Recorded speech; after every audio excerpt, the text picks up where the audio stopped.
इसको मैं हल करने वाला हूं आप हिंदी माध्यम छात्रों के लिए। तो चलिए स्टूडेंट देखते हैं। नमस्कार साथियों, स्वागत है आप सभी का आपके अपने चैनल डीसी मैथ्स पाटन पे। डीसी मैथ्स पाटन जो आपको प्रोवाइड कर रहा है आपके क्लास 8 मैथ का सोल्यूशन, चाहे आप एनसीईआरटी से हो, चाहे आप सेजेस से हो, या आप फिर हो सीजी बोर्ड के हिंदी माध्यम के स्टूडेंट, सबके लिए ये हमारा वीडियो लेक्चर जो है वो बेनिफिशियल है। तो आइए स्टूडेंट, आज हम देखने वाले हैं आपके सीजी बोर्ड क्लास 8 के चैप्टर 1 स्क्वायर एंड क्यूब का ये टॉपिक, जहां पे हम बात करने वाले हैं वर्गमूल। क्या होते हैं वर्गमूल, स्क्वायर रूट के बारे में। और वहीं बात की जाए तो ये एनसीईआरटी वालों के लिए हो सकता है होगा आपका चैप्टर नंबर 5 जो कि है स्क्वायर एंड स्क्वायर रूट। तो चलिए स्टूडेंट देखते हैं कि अभाज्य गुणनखंड विधि या स्क्वायर रूट को हम कैसे प्राइम फैक्टराइजेशन मेथड से फाइंड करते हैं। ये मैंने आपके लिए कुछ प्रोसीजर लिख के रखा है ताकि आपको आसानी हो। और डायरेक्ट हम देखने वाले हैं आपके सीजी बोर्ड क्लास 8 का जो है एक्सरसाइज नंबर 1.3, उसका हम क्वेश्चन देखने वाले हैं। तो आइए देखते हैं सीधा क्वेश्चन से ही कि आखिर इसको हम अप्लाई कैसे करेंगे। स्टूडेंट, कोई भी नंबर दे दिया जाता है उसका हम स्क्वायर रूट कैसे फाइंड करते हैं। लेकिन वहां जाने से पहले मैं थोड़ा सा आपको पीछे ले चलूंगा, कहाँ, स्क्वायर की तरफ। हमें पता है कि अगर मैं 1 लिखता हूं तो इसका स्क्वायर क्या होगा, 1 का स्क्वायर मीन्स 1 इंटू 1, ये होगा 1, बड़ा ही आसान है। 3 लिखता हूं तो 3 का स्क्वायर होगा 3 इंटू 3 9। 4 लिखता हूं तो 4 का स्क्वायर होगा 16। 16 लिखता हूं तो 16 का स्क्वायर होगा 256। ये मिल गए स्टूडेंट। ये क्या है आखिर, हमने पढ़ा ये परफेक्ट स्क्वायर नंबर्स हैं, ये पूर्ण वर्ग संख्याएं हैं। क्योंकि हम इसको कैसे रिप्रेजेंट कर सकते हैं, 4 इंटू 4, इसको हम रिप्रेजेंट कर सकते हैं 16 इंटू 16। पिछले वीडियो लेक्चर्स आप पूरा अगर देख रहे होंगे तो आपका कॉन्सेप्ट क्लियर होगा। लेकिन अब यहाँ पे एक बात आता है स्क्वायर रूट या वर्गमूल।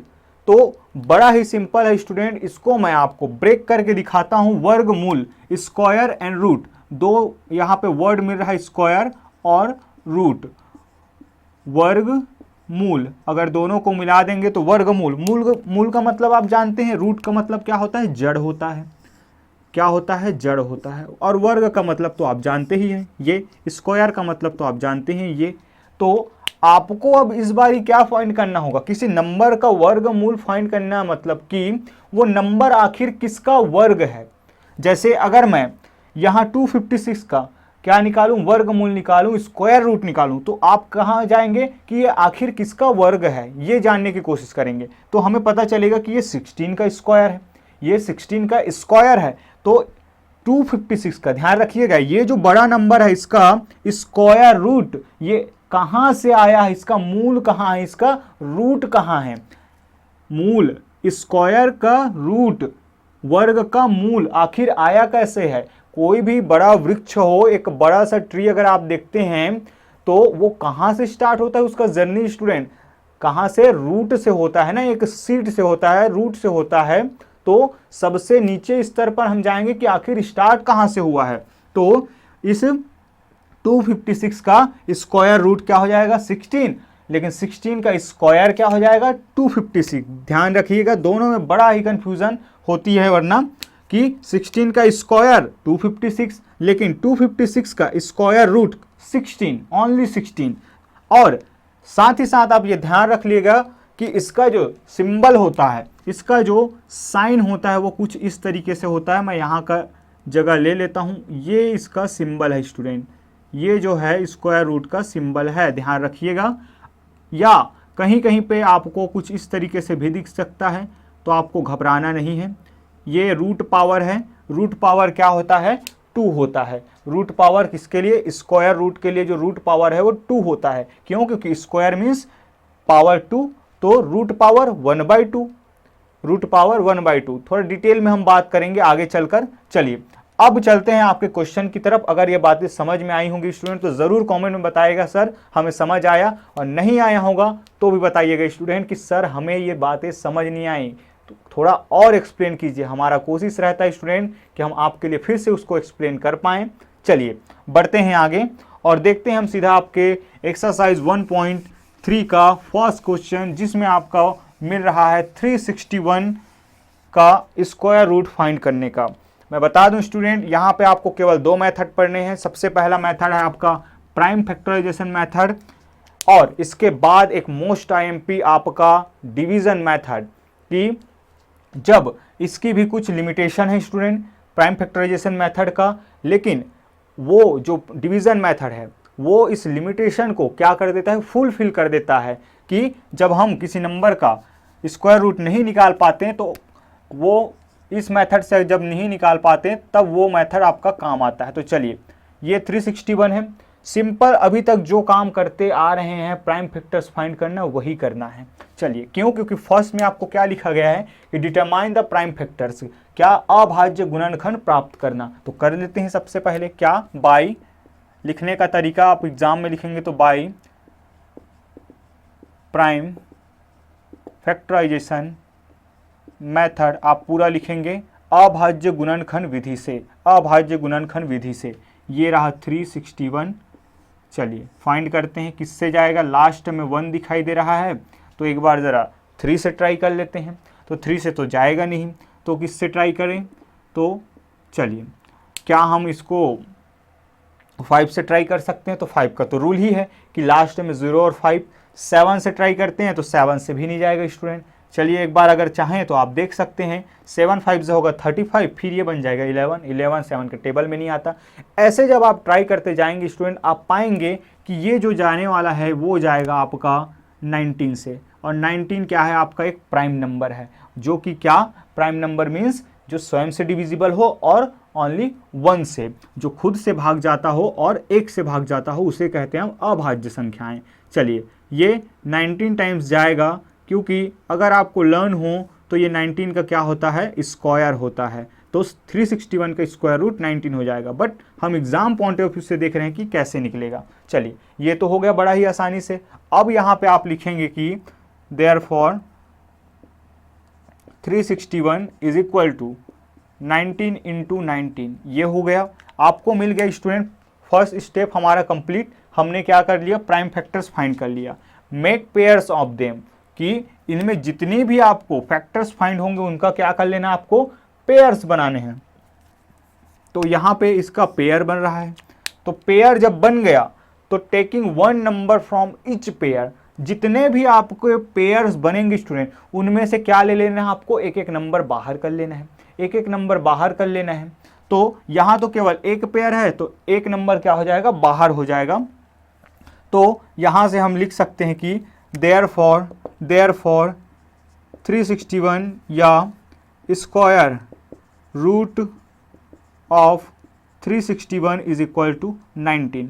बट मैं एक और तरीका बताना चाहूँगा स्टूडेंट, जो कि मुझे इससे ज़्यादा काफ़ी पसंद है, जिसको मैं अक्सर यूज़ करता हूँ, कि यहाँ तक तो आपका आंसर कंप्लीट हो गया। चलिए, बट अगर सिंबल हमें यूज़ करना हो तो आखिर कैसे करेंगे। सिंबल अगर यूज़ करना हो तो आपका पूरा चीज़ यही रहेगा कि देयरफॉर 361 इज इक्वल टू, ये सेकंड नंबर हम देख सकते हैं कि 361 इज इक्वल टू 19 इंटू 19, ये बन गया पेयर। अब आप क्या करेंगे कि सिंबल लेंगे किसका, ऑन टेकिंग स्क्वायर रूट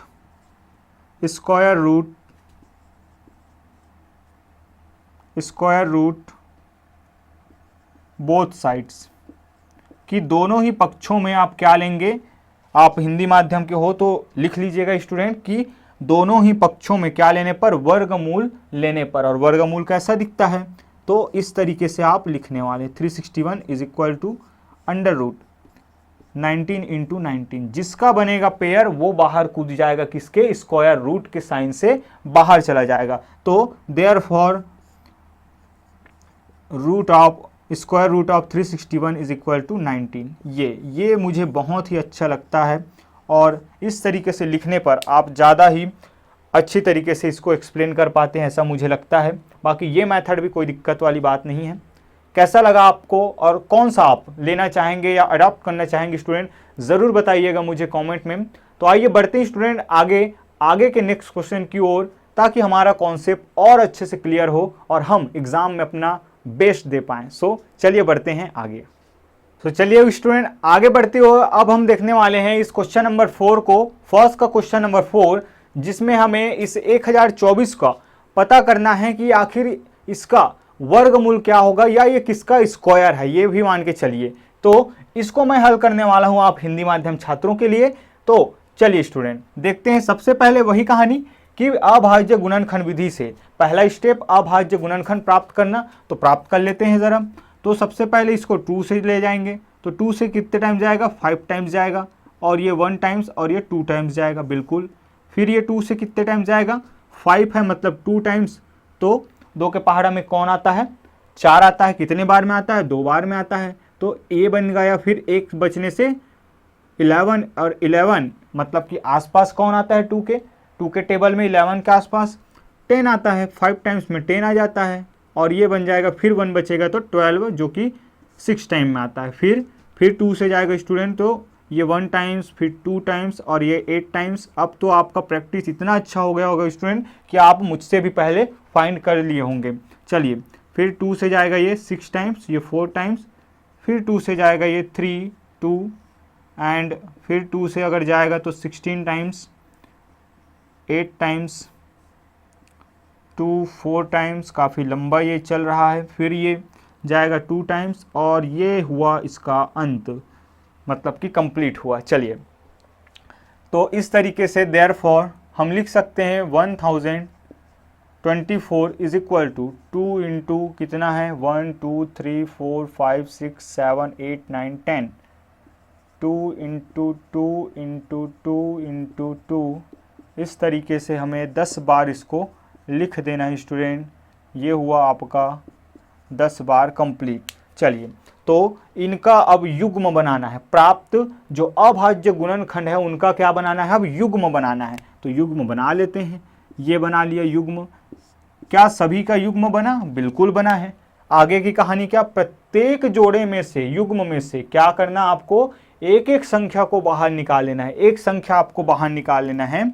तो हम जानते हैं कि इसमें हमने एक नया चीज ऐड किया लास्ट टाइम कि हम बाहर निकालने वाले मेथड तो कर ही सकते हैं, साथ ही साथ हम दोनों पक्षों में क्या ले सकते हैं कि अब दोनों पक्षों में वर्गमूल लेने पर क्या हो जाएगा स्टूडेंट, जब वर्गमूल लेंगे तो चलिए ये वाला आप फिर से यहाँ पे दोहराएंगे क्या कि 1024 वर्गमूल 1024 बराबर वर्गमूल, और इस पूरे के अंदर में आप इसको ले लेंगे तो क्या हो जाएगा 2 इंटू 2। फिर से आप 10 बार लिख सकते हैं। चलिए इस तरीके से फिर 2 इंटू 2 इंटू, बिल्कुल। अब फिर से अंदर में आप पेयर दिखा दीजिए। ये बन रहा है इनका पेयर, ये पेयर्स हमारे पास हैं। फिर वही कहानी, प्रत्येक में से क्या निकाल लेना है, एक एक संख्या बाहर निकाल लेना है। तो ये निकल गया बाहर, यहाँ से एक 2 बाहर निकलेगा, ये हो गया। फिर यहाँ से एक 2 बाहर निकलेगा, इनटू करते ही जाना है। फिर यहाँ से एक 2 बाहर निकलेगा।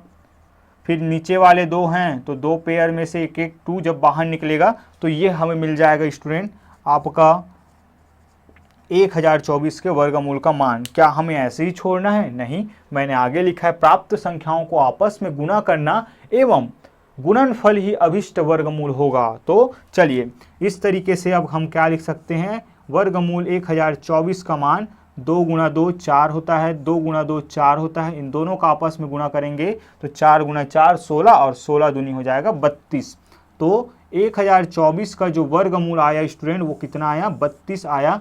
ये रहा आपका आंसर। आप बिल्कुल लास्ट में लिखोगे कि जो वर्गमूल 1024 का मान है वो क्या आया है, 32 प्राप्त हुआ है। इस तरीके से आप बताएंगे स्टूडेंट। आइए बढ़ते हैं आगे और देखते हैं इस टॉपिक पे हमारा लास्ट क्वेश्चन। आपके लिए लास्ट नहीं होगा स्टूडेंट, क्योंकि आपको बचे हुए क्वेश्चन को होमवर्क में बनाना है और भेजने का तरीका आप जानते हैं कैसे, कि जैसे ही होता है तो आप बिल्कुल 794030 पर हमें व्हाट्सअप कर सकते हैं कि सर हमने बना लिया इसको, या किसी भी तरह के कोई प्रश्न हो या कोई दिक्कतें आई हो तो आप भी इसमें पूछ सकते हैं, कमेंट में पूछ सकते हैं। बिल्कुल हम आपका जवाब ज़रूर देंगे स्टूडेंट। बढ़ते हैं आगे और देखते हैं हम लास्ट क्वेश्चन, जिसमें आपको दे रहे हैं 7056 को कि इसका हमें क्या निकालना है, वर्गमूल निकालना है। तो सारा कहानी वही रहने वाला स्टूडेंट, बनाने का तरीका फिर भी हम आपके लिए एक बार इसको सॉल्व कर देंगे ज़रूर से कि इसका हमें कितना प्राप्त होता है। इसी बहाने हमें पता भी चल जाएगा कि आखिर इसका हमें कितना या इसका जो वर्गमूल है वो क्या प्राप्त होता है। तो ये है 6 नंबर पे 7056 दिया गया है। चलिए इसको फिर से मैं बता दूं स्टूडेंट कि अगर आप इंग्लिश मीडियम वाले हैं तो आपके लिए मैं ये सॉल्व करने वाला हूं। तो चलिए, बाकी हिंदी माध्यम के छात्र अगर आप हैं तो आप यहीं से भी स्किप कर सकते हैं, टाइम वेस्ट करने की ज़रूरत नहीं है। सबसे मेन है आपको समझना, क्योंकि अगर कॉन्सेप्ट अगर हम समझ गए तो चाहे क्वेश्चन कोई भी हो कोई दिक्कत नहीं है। मेन है समझदारी, समझदारी अगर उस आप में आ गई तो फिर दिक्कत की कोई बात ही नहीं है। चलिए जल्दी से हम इसको देख लेते हैं स्टूडेंट, इसके बाद वर्ड प्रॉब्लम पे जाएंगे जो कि है बच्चों को परेशान करने वाला क्वेश्चन। चलिए तो सबसे पहले तो हमारे पास ये है, फिर से 2 से ले जाएंगे तो ये जाएगा आपका 3 टाइम्स 2 3 ज़ा होगा 6, 1 बचेगा 10 बनेगा, 2 5 ज़ा 10, 2 2 ज़ा 4 और 2 8 ज़ा 16। फिर 2 से जाएगा ये 1 टाइम्स, फिर ये 15 बनेगा तो कितने टाइम्स जाएगा 2 7 ज़ार हो जाएगा आपका 14, 1 बचेगा 6 टाइम्स 4 टाइम्स। फिर चलिए 2 से जाएगा ये 8 टाइम्स 8 टाइम 2 टाइम्स बिल्कुल। फिर ये 2 से जाएगा कितने टाइम्स 4 टाइम्स और 1 टाइम्स। फिर अब ये किससे जाएगा आखिर, आइए ट्राई करते हैं, क्योंकि लास्ट में 1 दिखाई दे रहा है तो 2 से तो जाएगा नहीं। तो ट्राई करते हैं 3 से, अगर 3 से मैं ले जाता हूँ तो 3 1 ज़ा 3, 1 बचेगा बनेगा 14 और 14 क्या आता है क्या, लेकिन 14 के आसपास कोई तो आता है, एक आता है 15 और एक आता है क्या 12। किसके टेबल में आता है सर, 3 के टेबल में आता है। तो 3 से अगर हम ट्राई कर रहे हैं तो कितना टाइम 1 टाइम्स चला जाएगा और ये चला जाएगा आपका 4 टाइम्स, और यहाँ से जब 2 बचेगा तो ये जाएगा 147 ये बना। चलिए आइए स्टूडेंट बढ़ते हैं आगे। फिर से अगर हम देखें तो ये 3 से जा सकता है, तो 3 से जब जाएगा तो फिर से ये 4 टाइम्स, 3 4 ज़ा 12 मीन्स 2 यहाँ बचेगा और ये बन जाएगा 27, ये चला जाएगा 9 टाइम्स। क्या अब ये फिर से 3 से जाएगा, बिल्कुल नहीं जाएगा स्टूडेंट, ये जाएगा आपका 7 से, तो 7 7 ज़ा होता है आपका 49 और 7 1 ज़ा 7 ये आया। इसलिए यहाँ पे अब हम लिख सकते हैं, यहाँ मेथड का नाम आप ज़रूर मेंशन करेंगे कि प्राइम फैक्टर्स क्या हो जाएंगे इसके, ये हो जाएगा 2 into 2 into 2 into 2 then into 3 into 3 into 7 into 7। अब प्रोसीजर आपको पता है, इसके बाद क्या ले लेना है आपको, स्क्वायर रूट ले लेना है, या फिर आप वर्ड्स में भी बता सकते हैं। तो पेयर जिनका बनेगा उसमें से एक एक निकलते जाएगा बाहर, तो एक एक को निकाल देते हैं बाहर। तो इस तरीके से 7056 इज इक्वल टू 2 इंटू, यहाँ से एक बाहर निकलेगा 2, यहाँ से 3 बाहर निकलेगा, यहाँ से 7 एक 7 बाहर निकलेगा, तो हमें क्या मिलेगा, सॉरी ये 3 तो हमारे पास क्या जाएगा, ये हो जाएगा 4 और ये हो जाएगा स्टूडेंट आपका 21। दोनों का मल्टीप्लिकेशन जो भी आएगा वही हमारा आंसर होगा। तो कितना हो जाएगा 4 1 ज़ा 4, 4 2 ज़ा 8, यहाँ पे हमें मिल रहा है 84।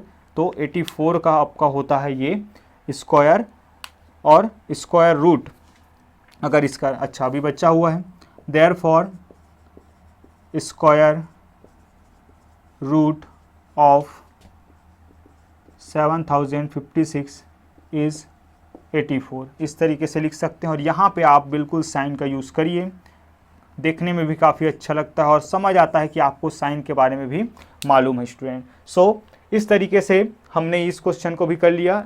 एक बार ज़रा आंसर मैच ज़रूर कर लेते हैं कि आंसर कितना आया है, ताकि हमें ये कंफर्म हो जाए।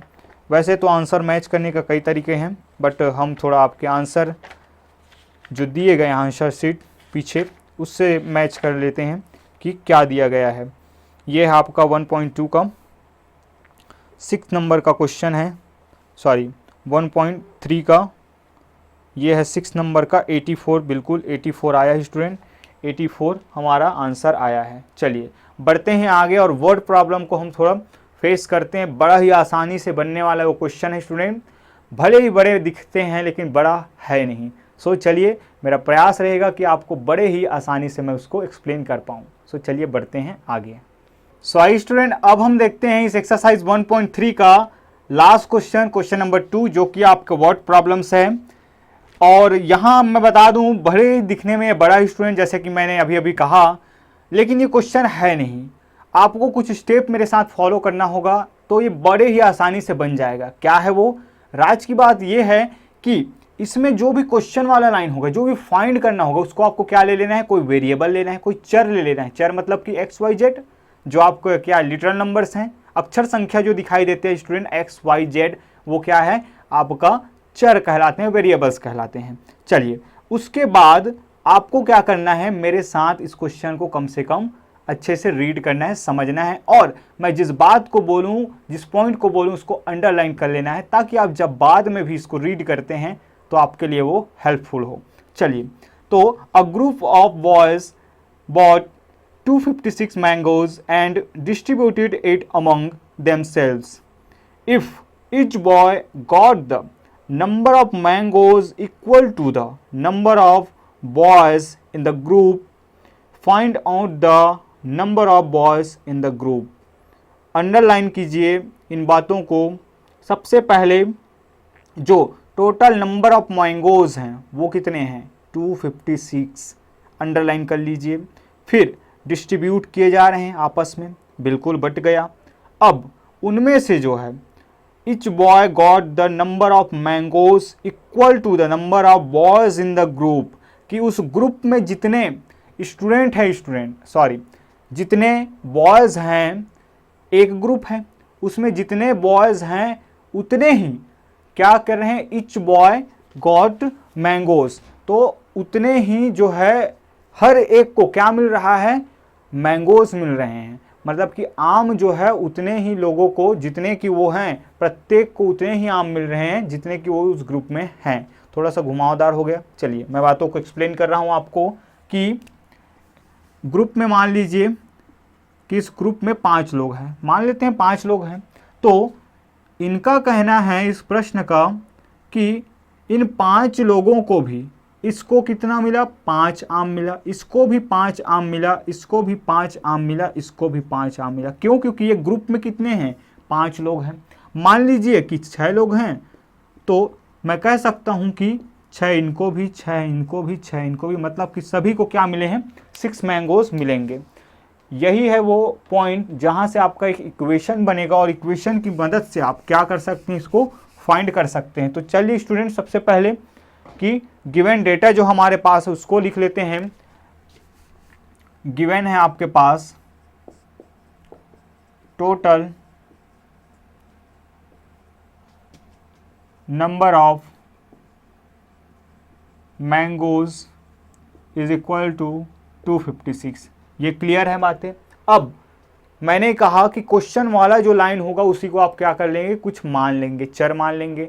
आपको क्या पूछा गया है? Number of boys in the group, number of boys in the group. तो मान लेते हैं let number of boys in the group be x, की माना कि समूह में जो लड़कों की संख्या वो कितना है? एक्स है। अब अकॉर्डिंग टू द क्वेश्चन लगाएंगे स्टूडेंट। यही वो पॉइंट है जो सबसे ज़्यादा इंपॉर्टेंट है इस क्वेश्चन के लिए, बनेगा बहुत ही आराम से। According to the question, according to the question कि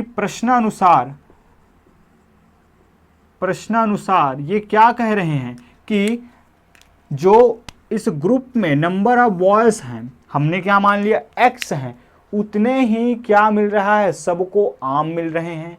तो यहाँ से एक रिलेशन आप निकाल सकते हैं।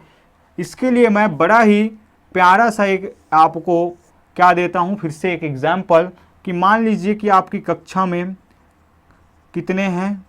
4 रोज़ हैं एंड 4, ठीक, ये ऐसे 4 रोज़ बने हुए हैं। अब अगर मैं कहूँ स्टूडेंट कि यहाँ पे नंबर ऑफ बेंचेस कितने हैं? नंबर ऑफ बेंचेस अगर देखें तो 4 हैं। अब मैं कहूँ कि टोटल आप फाइंड कीजिए, तो आप क्या करेंगे? Number of benches in each row into number of rows, number of rows, number of rows मतलब कि प्रत्येक पंक्ति में विद्यार्थी बेंचों की संख्या, जो बेंच मेज लगे हुए हैं उनकी संख्या, और जो पंक्ति बन रहे हैं जैसे कि कितने पंक्ति 1 2 3 4 आपस में मल्टीप्लाई करके निकल जाएगा। बिल्कुल सिंपल सा है। फिर से मैं एक्सप्लेन कर देता हूं कि मैंने कहा कि इसमें टोटल बेंच अगर आपको निकालना है तो आप क्या करते हैं कि ये कि एक लाइन पे कितने बेंचेस हैं, तो 4 बेंच हैं, और इसी तरीके के कितने लाइन बने हुए हैं, तो यहाँ पे 4 लाइन बने हुए हैं। मान लीजिए 5 लाइन, 4 में मजा नहीं आ रहा है 5 ले लेते हैं, तो पांचवा, तो क्या करेंगे आप इस 5 का गुना अगर 4 से कर देते हैं तो क्या निकल जाएगा, यहाँ पे कुल बेंचों की संख्या निकल जाएगी। ऐसे ही करते हैं। एग्जैक्टली वही काम वहाँ करना है स्टूडेंट, कि यहाँ पे ये साफ साफ कह रहे हैं कि प्रत्येक ग्रुप में, इस ग्रुप में जितने लोग हैं, जितने बॉयज़ हैं, उतने ही सबको क्या मिल रहे हैं, मैंगोस मिल रहे हैं। इसका मतलब है कि टोटल नंबर ऑफ मैंगोस अगर मुझे फाइंड करना है तो उसको मैं कैसे लिख सकता हूं कि देयरफॉर टोटल नंबर ऑफ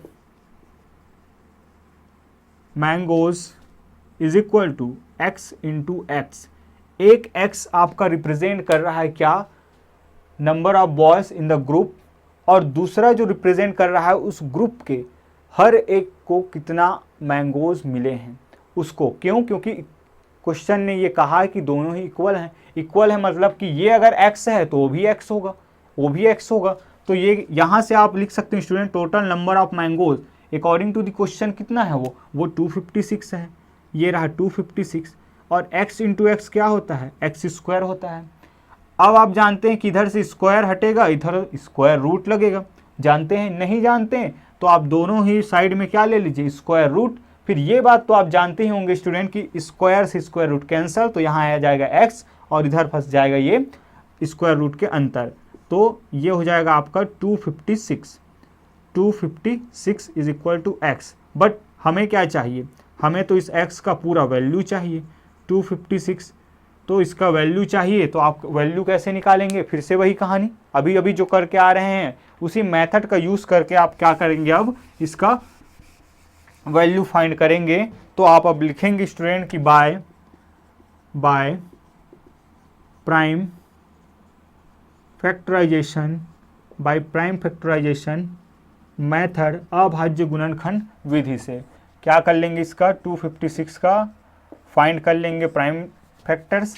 तो ये जाएगा 2 से 1 टाइम्स, ये जाएगा 2 टाइम्स, 8 टाइम्स। बड़ा ही आसानी से ये बनने वाला स्टूडेंट, हालांकि हमें ये याद है फिर भी हम यहाँ पे इसको शो करने वाले हैं। ये जाएगा 6 टाइम्स, 4 टाइम्स, फिर ये जाएगा ये 3 टाइम्स, 2 टाइम्स, एंड फिर 2 से जाएगा ये 1 टाइम्स एंड 6 टाइम्स, फिर 2 से ये 8 टाइम्स, 2 से जाएगा ये 4 टाइम्स, और 2 से 2 टाइम्स। इस तरीके से हमें प्राइम फैक्टर्स मिल गए।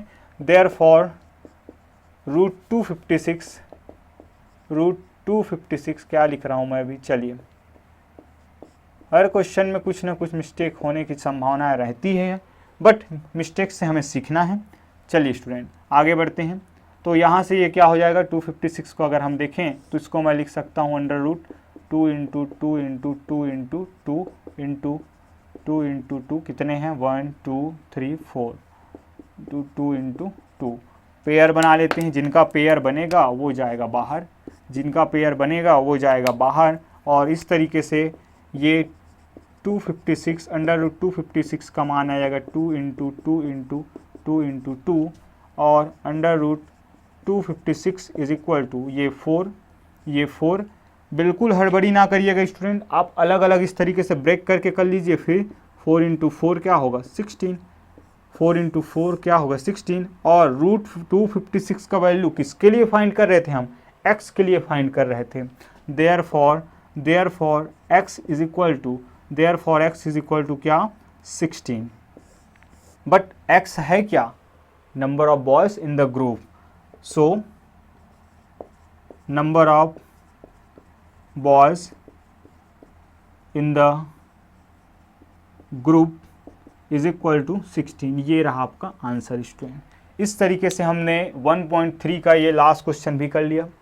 कैसा लगा ये मेथड? बड़े ही आसानी से ये बनने वाला स्टूडेंट। सबसे पहले क्वेश्चन को आप कम से कम 2 बार रीड कीजिए, 3 बार रीड कीजिए, गिवन डेटा लिखिए, जो क्वेश्चन वाला लाइन है उसको ही आप क्या ले लेंगे, कोई वेरिएबल ले लेंगे। यहाँ मैंने x लिया, आपको पसंद होगा तो आप y ले सकते हैं, आपको नहीं पसंद वो भी तो z ले सकते हैं, चाहे जो मर्जी आपका ले सकते हैं आप।